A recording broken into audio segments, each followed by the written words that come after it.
Good morning, students. And here we are once again with the next part of our story, Nelson Mandela.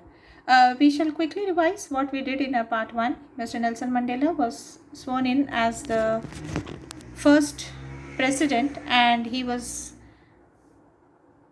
taking an oath, and while taking the oath he had made several promises. So let's see what happens in part 2.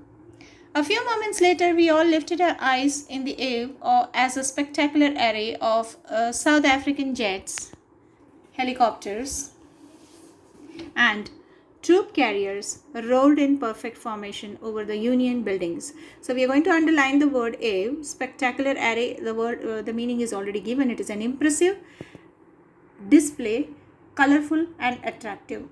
Like you could have watched in today's news that the Army, Navy and Air Force had a spectacular array flights, the aeroplanes and the fighter jets flying over the sky, showering flower petals on all the Corona warriors. So similarly, these people during the oath taking ceremony, and we also must have observed during 26th January and 15th August parade, we could see the array of fighter jets flying over the sky. Similarly, so South African jets, helicopters and troop carriers rode in perfect formation over the Union building. It was not only a display of pinpoint precision. Pinpoint precision means perfection, precision, perfection, and military force, but a demonstration of the military's loyalty to democracy, to a new government that had been freely and fairly elected. Only moments before, the highest generals of the South African Defence Force and police, their chests bedecked with ribbons and medals from days gone by. So their chests bedecked means the chests were completely, you could have observed the army officials having an array of medals on their chest, on their the pocket, where normally our shirt pockets are. In that place you must be seeing the chest bedecked with ribbons and medals from days gone by, from the earlier days when they had got these medals and ribbons, saluted me and pledged their loyalty. I was not unmindful of the fact that, not unmindful, conscious of, aware of, okay, that not so many years before they would not have saluted but arrested me. Finally, a chevron of impala, a pattern in the shape of V, okay, chevron, a pattern in the shape of V of impala jets left a smoke trail of the black, red, green, blue and gold of the new South African flag. So even we can see this during our 26th day and 26th January and 15th August parade in the sky. Okay, so the day was symbolized for me by the playing of our two national anthems and the vision of whites singing Nkosi Sikelel' iAfrika and blacks singing They Stand, the old anthem of the Republic. Although that day neither group knew the lyrics of the anthem they once despised, they would soon know the words by heart. Okay, had a very low opinion. Once they, so long ago, the blacks did not like this national anthem, but today, and even the whites did not like the old national anthem, but now both of them are going to write their respective national anthems. On the day of the inauguration, I was overwhelmed with a sense of history in the first decade of the 20th century, a few years after the bitter Anglo-Boer War, and before my own birth. The white-skinned people of South Africa patched up their differences and erected a system of racial domination against the dark-skinned people of their own land. The structure they created formed the basis of one of the harshest, most inhumane societies the world has ever known.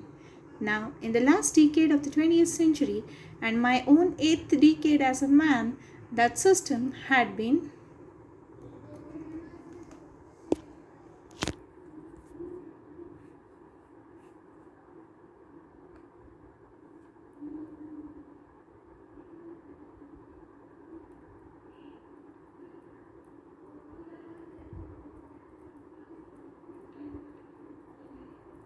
it had been overturned forever and replaced by one that recognized the rights and freedoms of all the people, regardless of the color of their skin.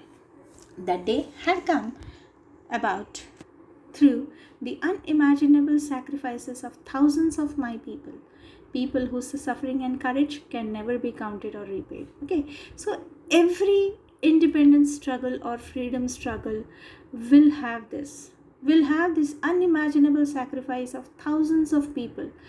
Okay, even our Indian freedom struggle was no exception to that.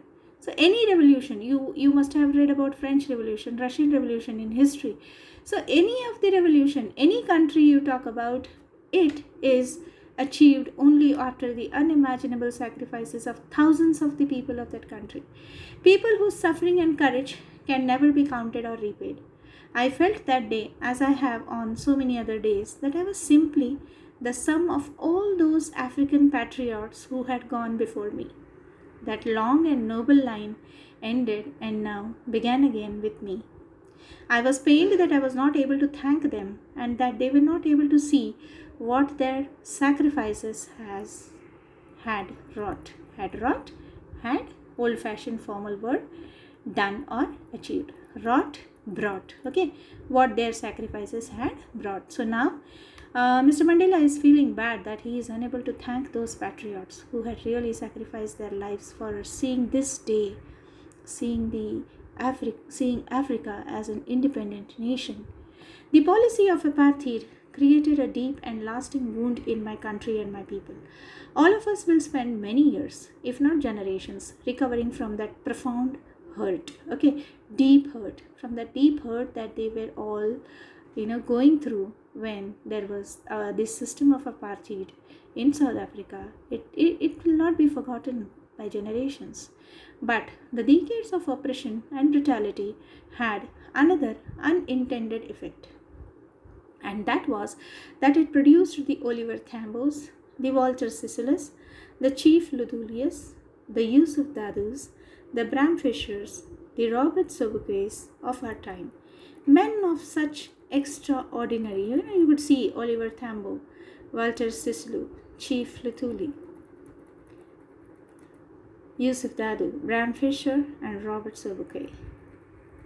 These are some prominent names in the struggle against apartheid for the use of definite article with.